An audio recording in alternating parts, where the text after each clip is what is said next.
继续要来看到高雄市环保局大规模招考清洁队员，这2项考笔试也有术考，今年拢总12000多人来报名，按算录取率差不多是5.6%，按算要录取193个人，若被取是476个人。这届有59个超过60倍人来考，另外还有193个研究所出业的学生，另外还有一个较显目是美国出名大学研究所出业的。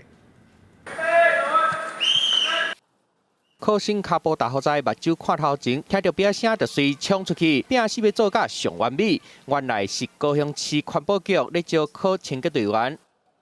那我就是市政府就是环保局，刚刚是环保局有这个机会让我们年轻人来考这一次的那个清洁队的招考。那他的薪资可能跟环保清洁队有落差，那我希望他跳到更好的清洁队员这边。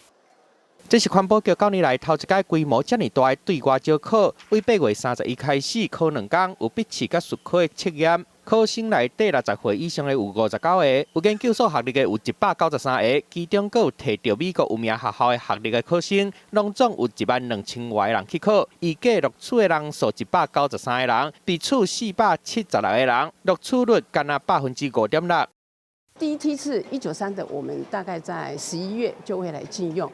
那之后呢，我们会来依照我们的需要，再来做递补上去。就算甲加分的机制提掉，录取率嘛共款增加，不过要4万块的薪水，也是请真侪人去拼看卖。记者综合报道。